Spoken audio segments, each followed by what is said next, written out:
sustainability is such a big thing now. It's We have a global sustainable development goals, and they have been around for decades now, but they're becoming incredibly important now.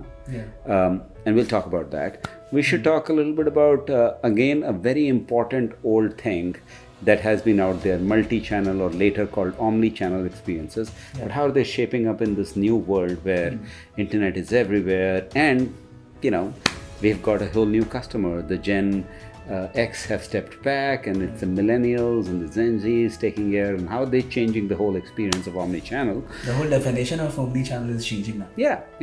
And the usage of all different channels is fundamentally different. The technology might not be there that different. Well, certainly the technology is different with Gen AI and all of that, and fundamentally good platforms behind it. But the interaction of the buyer to the multiple channels, it has fundamentally changed. Right. So old trend, absolutely new method of it. Third thing we should talk about is how, the B2B space is acting so much B2C in terms of self-service, right? You've got CTOs researching by themselves. Right. And that's fundamentally different again. It didn't happen in 1 year, but it's become really something worth talking about. And then we're talking about another very old favorite topic of mine is communities, right? We've been seeing communities and community-led business for a long time. But interestingly, now, brick and mortar type building by type customers, by brick and mortar type companies are also using community-led growth in a very, very new way. And I think digital communities are even adding to their revenues.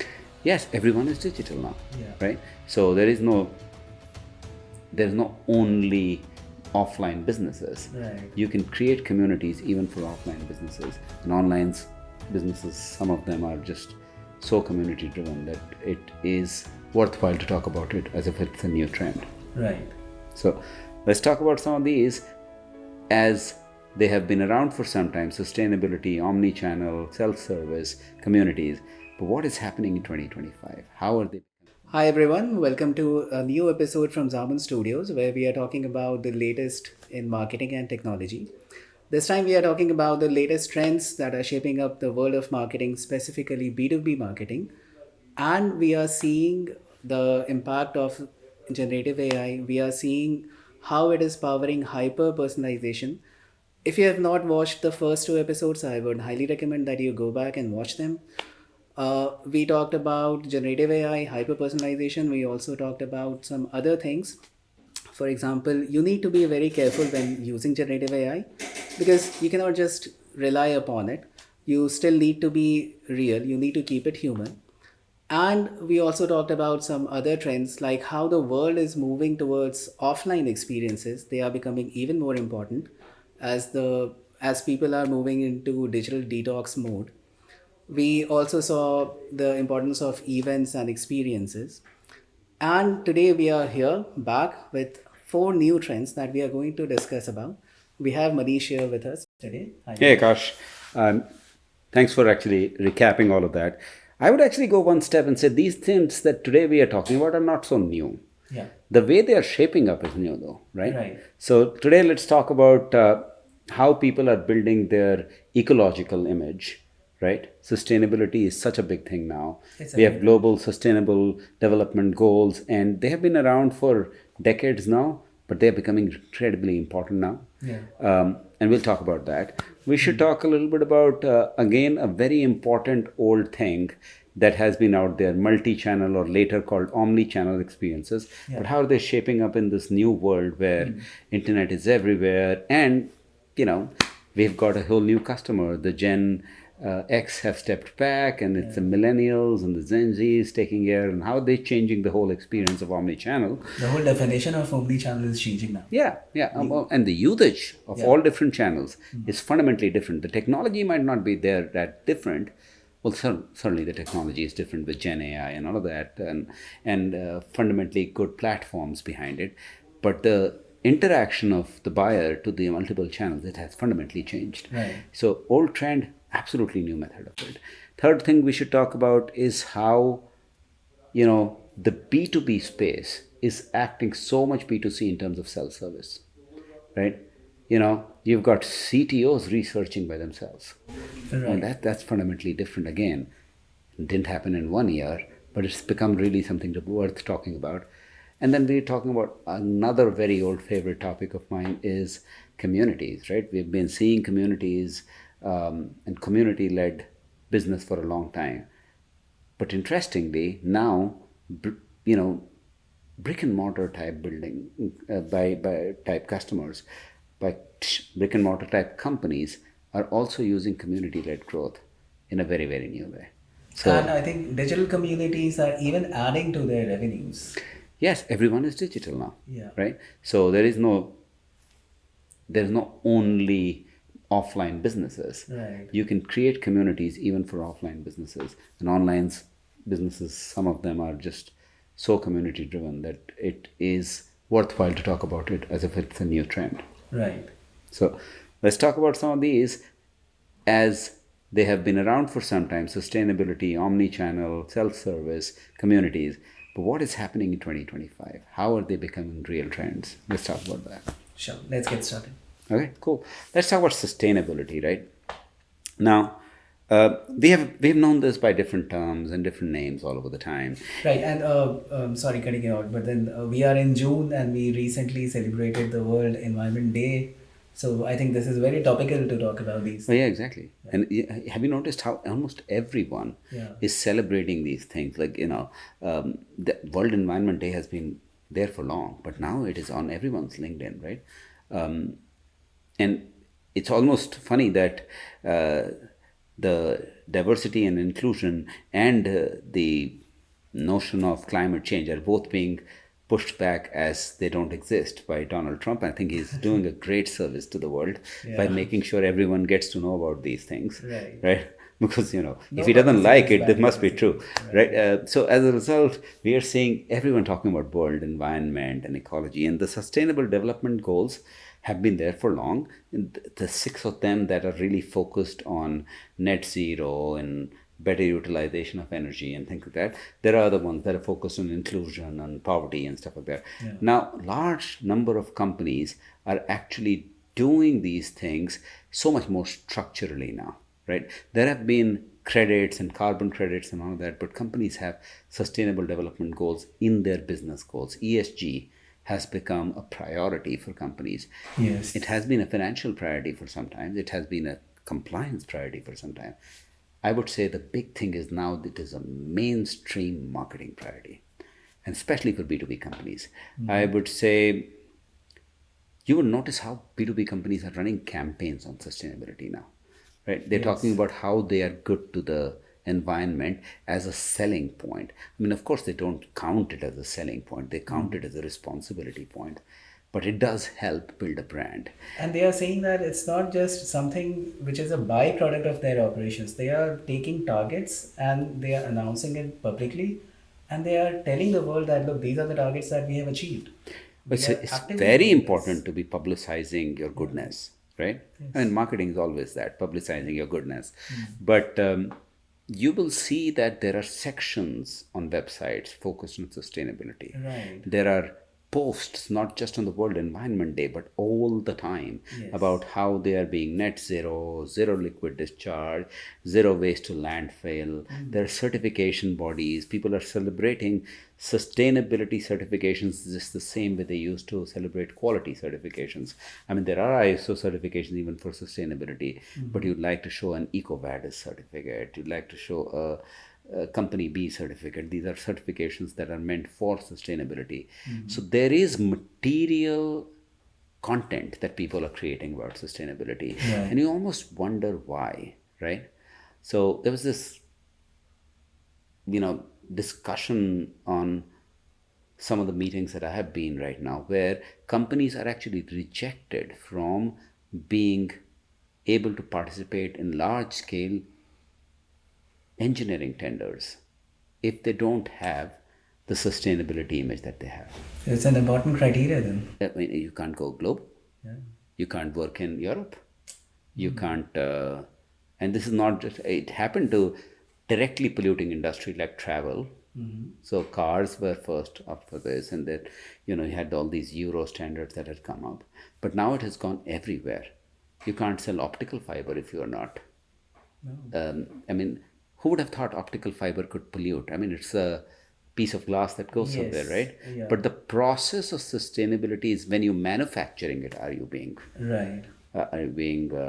good to the environment? When it degrades at the end of its life, are you being good to the environment? So Okay. you have to think about how are you sustainable.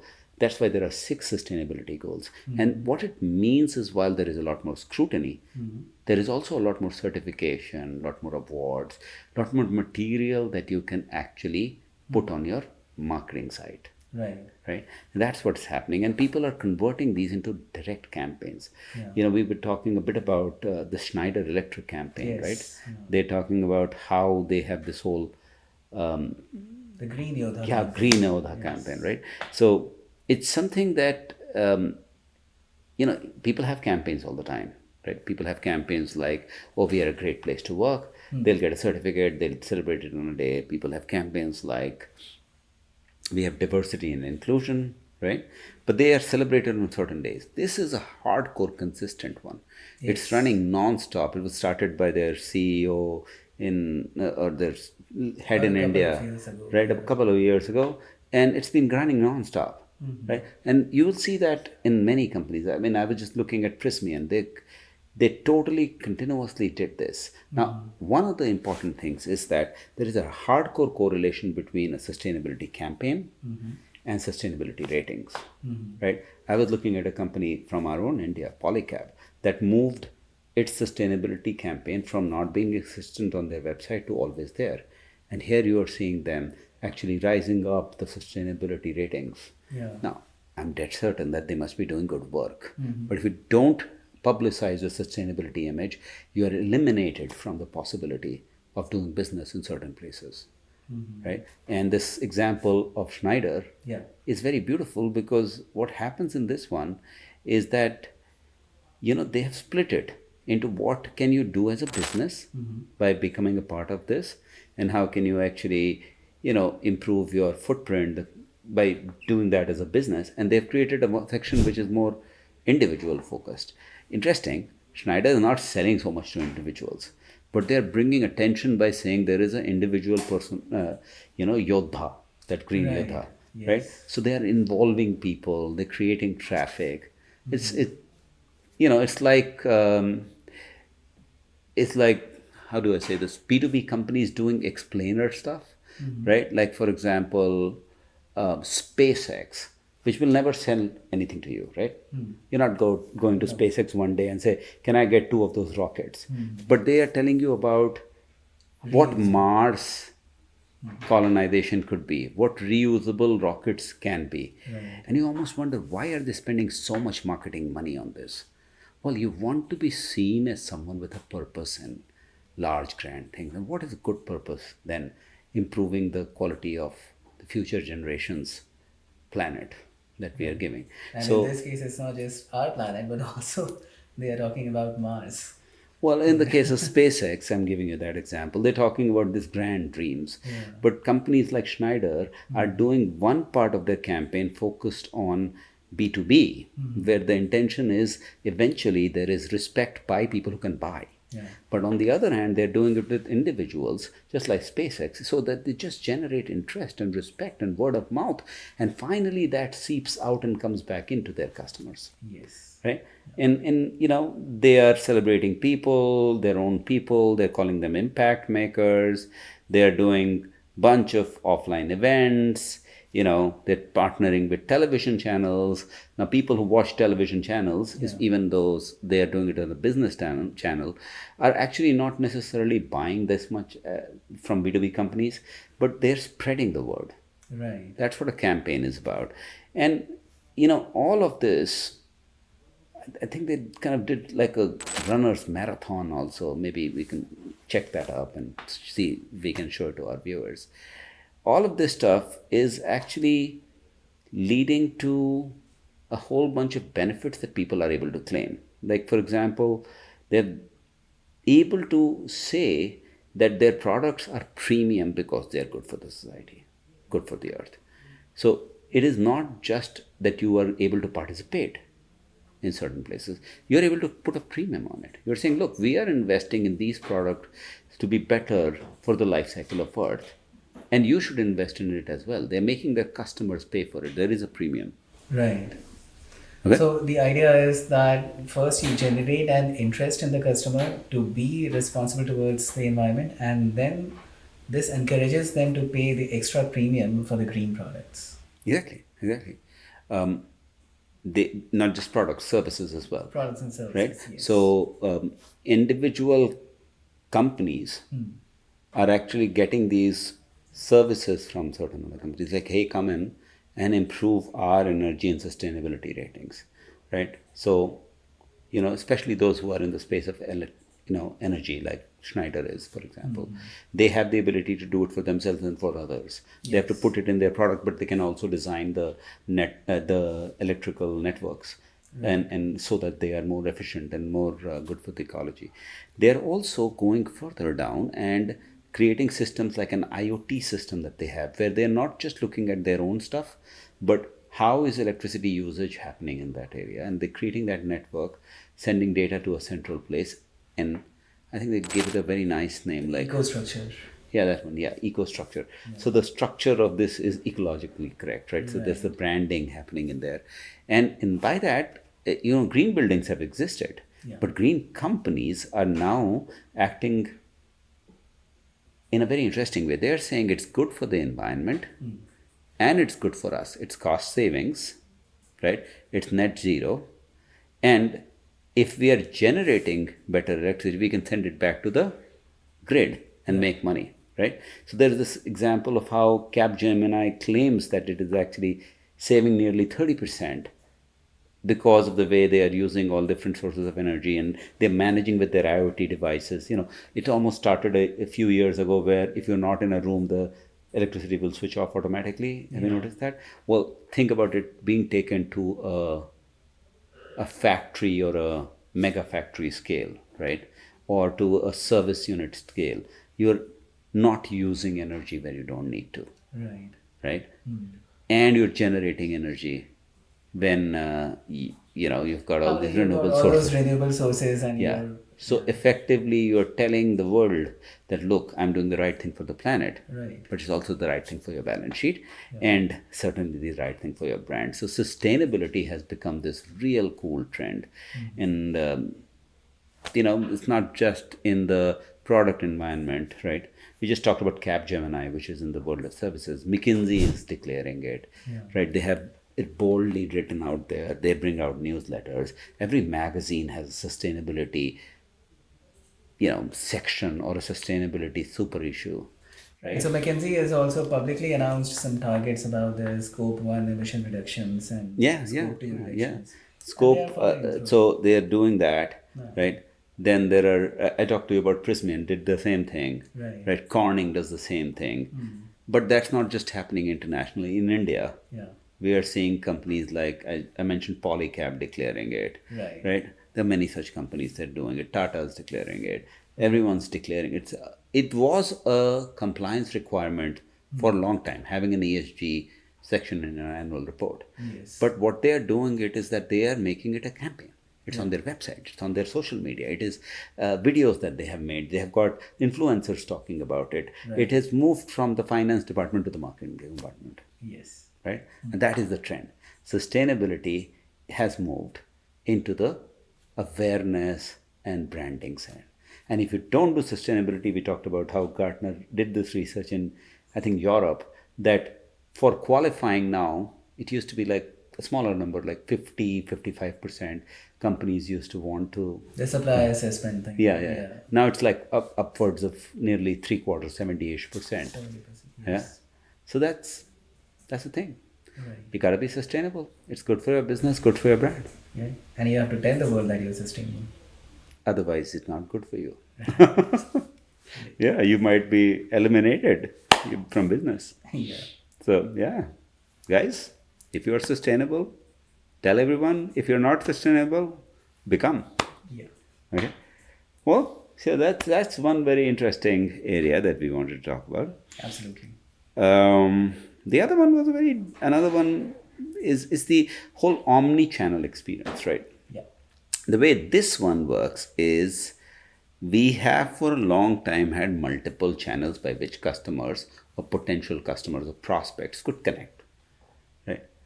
The internet came in the mid 90s, Yeah. practically. By the end of 90s, in the early 2000s, we were already seeing large scale storylines of how everything will move from brick and mortar to click. And then people said, nah, maybe we want to find a meaningfully midway space, click and mortar. Then there. So we have been doing this for some time. Yeah. So what is different now, right? I think the fundamental thing about the omni-channel today is that people want to connect with you as a business on every channel that they can, right? Earlier it was more like I want to be on every channel, and the customers were choosing one channel preference. Some people were just going to the bank, some people were just picking up the phone and talking, some people were doing SMS, some people were going to your vendors. And now every customer is choosing a bunch of different channels. So it's not like omni-channel is about having the right channel for the right customer. It's about having all channels for the right customer. Right. That's a fundamental difference. The other thing is that they do not want for it to feel like multiple channels. I talked to you something on SMS, and then I met your customer service department, and then I talked to your technical support, and then the engineer came to my house, and then I went to your website and logged a ticket, and then you sent me a return, right? Multiple different channels. Oh, and I talked to the supply chain vendor installation guy, which belongs to a whole different company. I want the whole experience to be like it's one thing. Right. And if it, The whole journey has to be seamless. I do not want to repeat the thing that I said to the previous guy to the new one. so yeah, and every time for ages people wanted it to be seamless, Yeah. but there were not so many switches. They were okay when the switch took some time, but today if it is not, if it feels like that, people will switch. If you don't switch the experience from one channel to another, they'll switch from you Oh. to your competitor, right? I think there is like some massive numbers that people say.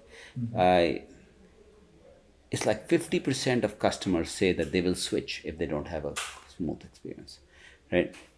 And this is not B2C here. We're not talking about a guy who is, you know, let's say buying electronics online. We're talking about B2B customers. The volume is low here. B2B customers, even small B2B and large B2B. You are buying large scale, I'll tell you from my experience, you're buying millions of kilometers, not millions, it's still nearly a million kilometers of optical fiber, right? You want to go and check the status online, you want to check it in your email. If you respond to an email, you want the online status to be updated, and you want your customer service representative to know, and so do you want your. They're like, see, the thing is, the customer is used to B2B, B2C omni-channel experiences. Yeah. Now they want it in B2B. Right. And if you don't do this, they will ding you in your next Right. renew cycle, right? It's similar to the trend that we were talking about in one of our earlier episodes. That the customers are looking for a real feeling in the messaging, just like in the B2C department, right? We are not talking to empty suits. The customers do not want to have dry presentations, dry graphs. It has to be interesting. Exactly. It's a similar trend here. The customer is the same person. Yeah. He's having a good, she's having a good B2C experience, and they now want it in B2B. Right. Omni-channel became really good for B2C, right? It is now required in B2B. And here's some of the data that actually is quite telling, right? Both Gartner and McKinsey have done some report, and the McKinsey one was focused with 4,000 B2B type customers across 30 sectors or so, 8 to 10 industries, multiple countries. they found that almost everyone is choosing to switch from one channel to another. And they typically have three ways to interact. And within each of those ways, there are multiple subparts, right? They would like to meet you in person. The need for, we talked about last time, right? The first session, we talked about how people want to interact with machines, Yeah. generative AI and all that. Second one, we talked about they want to interact Offline. with humans, Yes. right? And third one is that they want to talk to humans in a long distance manner, Yeah. right? So it is machine interaction, real life in person interaction, asynchronous or synchronous human long distance interaction, Right. right? And you add to this, so everyone is splitting it in threes, right? They call it the rule of the thirds. You know, it's I think it is evenly distributed interactions. Right. And if you have evenly distributed interactions, one thing is easier for marketers now. They don't have to think about which channel is more important. Everything is important. Right. Right? What is most important though is to make sure that you can switch around, and just like technology has enabled the customer to go to each channel, generative AI and analytics has enabled you to go to each of the channels and summarize the experience in one place. Yeah. Right? Why was it so difficult, Akash, for a call center representative to understand what was the history of this customer across 20 channels? Number one, all the interactions were not placed in one place. Yeah. So we now have these, like, CRM platforms have become fully integrated customer discussion platforms. And these platforms now can see all different channels in one place. Yes. But it's still a lot of material, right? Yes. How will you read a a chat of, let's say, that ran for 30 minutes, like 200 chat items back and forth? A phone call, even if its script is there, how will you read it? Yeah. Is the person writing all the notes correctly? That was the main thing. Yeah, Right, and if you have the customer on call, you don't have the time to go through all of that. You just They don't would have be that. looking for a real-time response. So basically, haven't you had those experiences where the customer is say, "Wait a minute, sir, I need 5 minutes," and that person on the other side, if you are in a call That is center, so they're like, annoying. "Hold on for a second," and they're like reading. Okay, I was able to find that you talked with George on the 22nd of July, and that's what you said. Look, I said, but that's not what I'm talking about. Yeah. I was talking about when I talk with, I don't know what the name of that person is, but I said something totally different. Oh, like, hold on, let me check again. Can I put you on hold? And that was omni-channel, but not good quality omni-channel, Absolutely right? not. Today, you're getting all of this summarized. If you have set it up well, a Gen AI is summarizing, right? Right, and it There, can bring out the information that is that pertinent is to the relevant, situation. right? Yes. And so therefore, it's a way more efficient omni-channel experience, Right. because the Gen AI can read, can hear, can go back to the rule book, Yes. right? Yes. So it's one of those things that we were talking about. First session, we talked about how Gen AI is creating new creative stuff. This is how it can actually improve omni-channel experiences, Yes. right? And I think that companies need to invest in marketing side of omni-channel experiences, just as some of them are investing in the customer service side of things, Okay. because customer service has been seeing this a lot more, because customer service was a lot more B2C. Marketing on the conversion side in B2C has got it, B2B hasn't necessarily. That's my point. I mean, it's technically the same thing, right? What kind of investments do you think needs to be done? Number one, you need this CRM or CDP, which is basically the single source of truth. All the data collated in one place Right. from all across the organization. So if you are born in the in the structured CRM era, you probably already have it. You have one system which is keeping all customer data in one place. But you might be in a slightly kind of disjointed situation where your sales data is sitting in CRM, and your social media data is sitting in, let's say, a social media platform like Hootsuite or something. Your email marketing is sitting on SurveyMonkey, right? You need a platform that puts it all together. Now, many of these tools claim that they have that platform, but you just have to choose one. Or if you want to create something, that's great. But you really need to bring it all in one place. That's Right. my biggest. So it is really more an investment of structuring your customer experience than buying new tools. Some people have already got the tool, except they probably have too many, Okay. and one or two pieces are missing. So Okay. it's investment in structuring it, right? And it's also another investment in the organizational side of making the marketing and sales teams to work together. Generally, sales teams would just be on their Salesforce. They are sucking information, not bringing it back in. Yeah, that's a very difficult thing. Well, so again, you can use this, right? You can make sure Yeah. that at the end of the sales meeting, the person can just call a bot Hmm. instead of writing on a form. Yeah. Salespeople like talking rather than filling Yes. forms, right? Mm-hmm. So if the meeting is over, Yeah. right, at the end of the meeting, you get an automated call.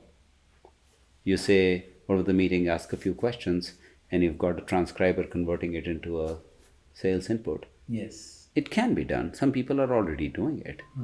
Um, Although, don't you think, Manish, this can be a little bit tricky because the transcription, we have all experienced that speech to text softwares that we have, they are not always correct. They make a lot of mistakes. I do And think they have become very, very good now. they are, okay. Now we have a problem here. Like if we are in India, Yeah.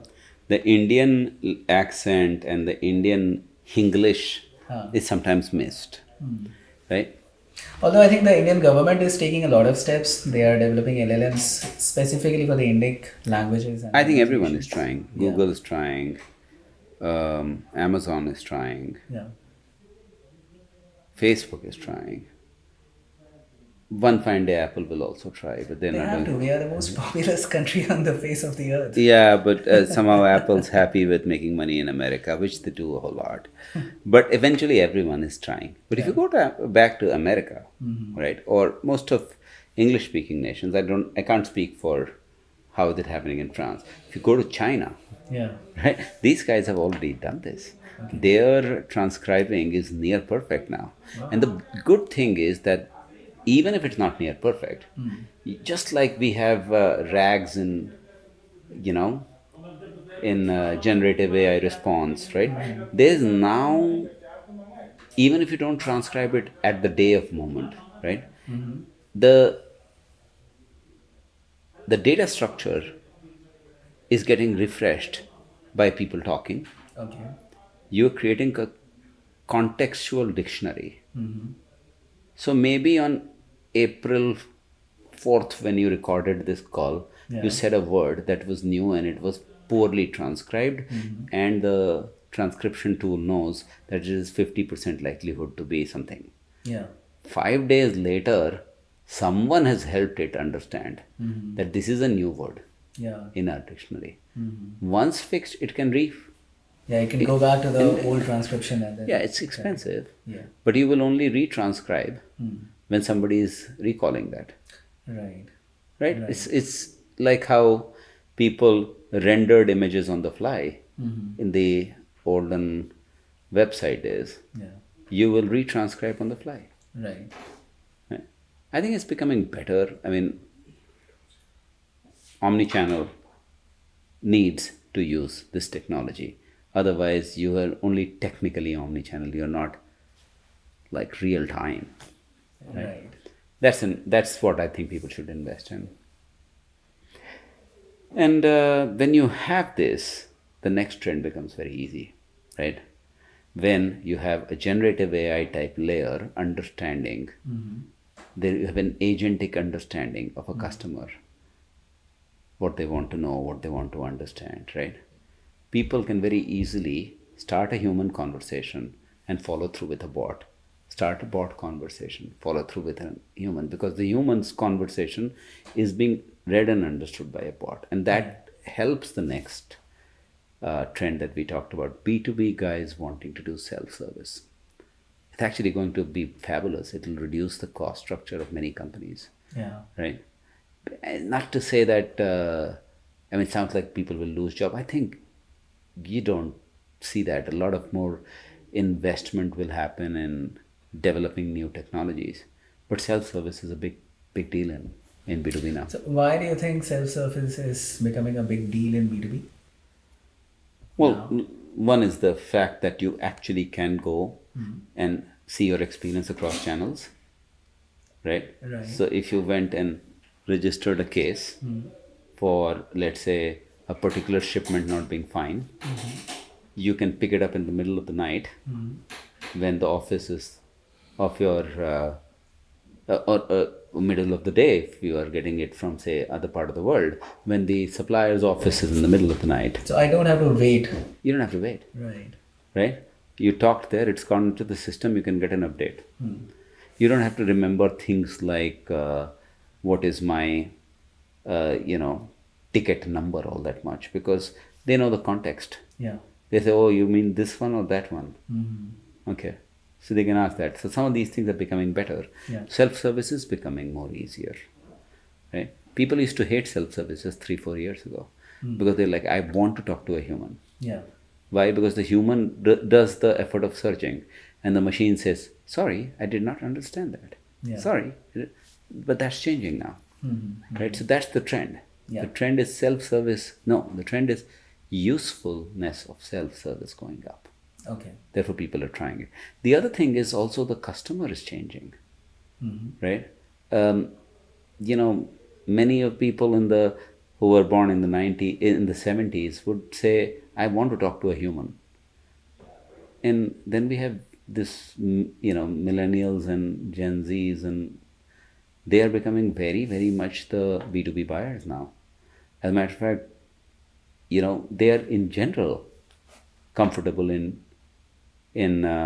doing certain things. Yeah, because they have seen technology from their childhood. They've been They've been able to. It comes very natural to It's them. very natural to them. Yeah. They also don't mind that the technology makes some errors. They believe that it'll improve. They don't get shocked by that. Right. Right. So as a result, I think the B2B buyer is changing. The B2B buyer is, ready to try things, ready to take risks by themselves. And it's not just like, the point I'm trying to make is, it is not the old guys changing behavior only. It's a whole set of new guys coming in. Yeah. They are already behaving in a different way. Right. And therefore their expectations are also different. Very different. Yeah. Right? There is this Forster study that says half of the business purchases are going to be, or it's already, self-service. Now that's unimaginable, right? Business people did not even read websites just a few years ago. They would want people to come to make a presentation. I still see that as very dominant. Yeah. But it's a trend where people go all the way to purchasing online. Even if they don't purchase the first thing online, they do reorders online. Yeah. They do delivery status checks online. Right. Right? And I use the word online for every self-service. It could also be on phone now because of the omnichannel thing. Right. Yeah. So that's crazy. It's a good thing. I believe it's a good thing. I don't think people should read stuff out of databases and tell other people. Machines should do it. Yes. And the fun day would be, the question is also not asked by a human. And that's the real thing, right? Like today, we are saying the B2B buyer is asking a question to a bot on the other end. Yeah. That's what self-service is eventually, right? Either a database which sends a SQL query, or even better, a generative AI LLM understanding your human language query and give you an answer from the other side. Well, imagine a day, not too far from now, and we have seen such funny videos on YouTube where the question is asked on behalf of the customer and the question is asked on behalf of the provider. The B2B conversation we are not there yet. Yeah, but then I can imagine that if early in the morning I'm getting a summary of hey, this order that you placed 2 days ago, this is where it is in transit. Yeah. I'm not even asking. It's just giving me the summary on its own. Right. So think of it this way. Some of these are already happening. Like so, this self-service is not just about transactions, Yeah. right? It's also about research. Yes. It's about comparisons, right? So, suppose you're trying to buy. I always take the example of some kind of a furnace, right? Like you want trying to buy a furnace Okay. for your machine shop, right? Now you want to know what kind of furnace you want to buy. Yeah. Right? There's so many new technologies coming up, especially some of them are way more efficient on energy and they have good ratings and they're sustainable as compared to the other ones which are wasting. Or should you even have you know uh, a furnace for this or not is a question that you're having. So how do you ask that question today? Right? You go and ask the question, you find the research and you come back. Yeah. Well, do you really have to do that with deep research on things like ChatGPT 4.0? You can say, I'm buying research. Well, I want to know what are the options, what are my considerations, and you push it in there. It asks a question to itself. It does the research. Yeah. It asks, and slowly it comes back. I have seen a full 30-page report where the questions and the answers were done by this LLM about making a customer service center more effective. Right? We were talking to one of our customers who are in the AI adoption space. Beautiful report. Right? And then you ask 4 more questions to it, and it answers those and the next questions of those. So, yeah, we are not too far from, you basically nudge the AI and it asks questions, answer questions, and comes back to you. So self-service is actually going to change quite a bit in my already doing. It moves beyond transaction, and you'll see a lot more self-service in the earlier part than in transaction, Okay. right? Because here the risk is lower. You're doing research. Yeah. Right. Yeah. So lovely. So we talked about these old trends, right? And I use the word old trends because they have been around for some time, right? Being good to the environment, sustainability, figuring out how to work from one channel to another, going to check things out for yourself, self-service. One other old trend, okay, I have seen this for the last 25 years, becoming dominant is community-led growth In B2B space. in the B2B space. Okay. Why is this interesting? We have seen communities work together Yeah.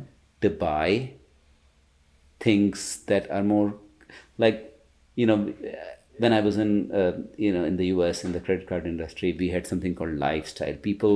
Golfers will buy the same credit card because it is similar to them. Oh, we are all aeroplane people for, yeah, I'm going to use my old favorite airline, like Kingfisher Airlines. So I'll buy a Kingfisher Yeah. credit card for points and stuff like that. This has been around for the B2C space, right? Loyalty points, community, you get together, you buy things. There were Groupons and things like that came out, so this is not new. Yeah. But what's new is that it is happening in the B2B space, Okay. right? And this peer-to-peer engagement is becoming a way for brands to actually build the brand. So earlier it started with people wanting to say, okay, I want to build a brand of my company. Let me get my community of users and talk to them, right? Yeah. I participate in one such community. It's called the Mavens, right? I'm holding there. They gave us this beautiful cup. So this is a B2B marketing software Okay. company called Bamboo Box, and they actually don't sell at all. They just bring all the marketing B2B people together and discuss different topics. And at some point, somebody says, "Hey, but I want to do this cool, fun thing that one of your guys are doing," Yeah. and so they are doing most of their sales, right? I would say probably 40-50% of their sales, but they are not even the most high up there, right? Like there is this B2B software company called DBT. I mean, it's not a small company, and this one was a small one, right? Like it's, Mavens. yeah, Mavens. Bamboo Box is the name of the company. They have a community which is also branded called Mavens, right? Oh. Regular meetings, regular chats about things. The community is talking to each other. The community manager, which is a person of the community, is of the company, is not even managing it. Achha. Right? They're just coming to, it's like Capital One is doing in the US. They are saying no banks, we will have cafes. People come into the cafe and they end up buying a Capital One product. Right? Okay. Now that is a physical community. Yeah. I'm talking about digital communities like this DBT one, which has a community with 25,000 members, and they're engineering B2B software. 80% of their software is bought by people inside the community. It's crazy. That's more than 75, more than a quarter, 3/4. Yeah.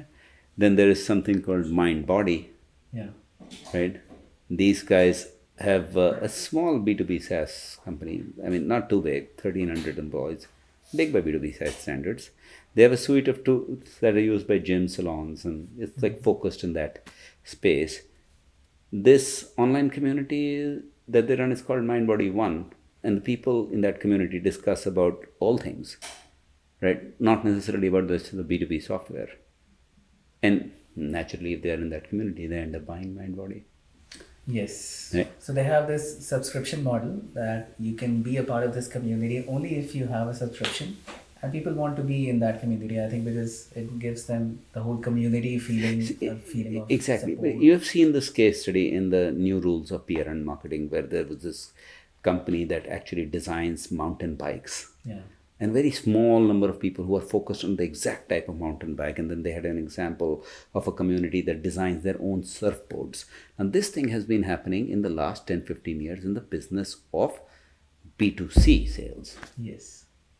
Imagine salon owners deciding their salon software, Yeah. right? Large B2B companies designing their intent management and performance marketing software. Yeah.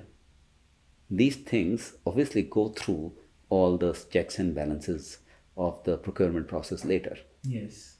but their marketing is being done in the community.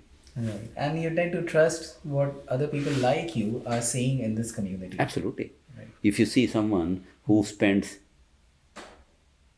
these are high involvement products, right? Yeah. If you are, if your marketing software fails, or if your B2B SaaS product is not as good, it is not a small thing. It's not like you bought a surfboard. Yes, it's an important thing. Yeah. But if it goes wrong, you can throw it and get another one, right? And of course, a surfboard for a surfer is actually very high involvement. Yeah. Don't get me wrong. But it is not as expensive and as, I guess, as many people don't sit and use it. Yes. But a B2B software, you've got hundreds of people in your company using it. You can't just decide it, so casually.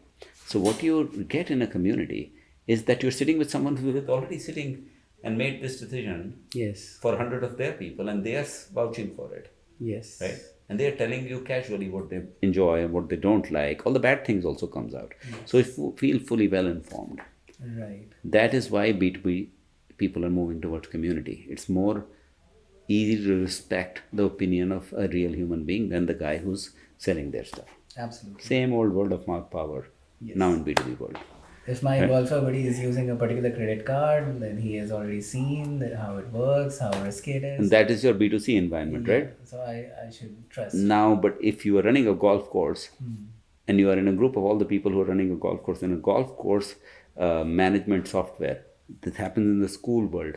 Remember with one of our customers when we were talking about generative AI solution, they were Yes. creating a community of schools. Yes, they were. So that they were doing it. So it A is global happening in community. between. Yeah. So it's really not happening in a small amount. It's happening everywhere now. Yes. Okay. So we discussed some very interesting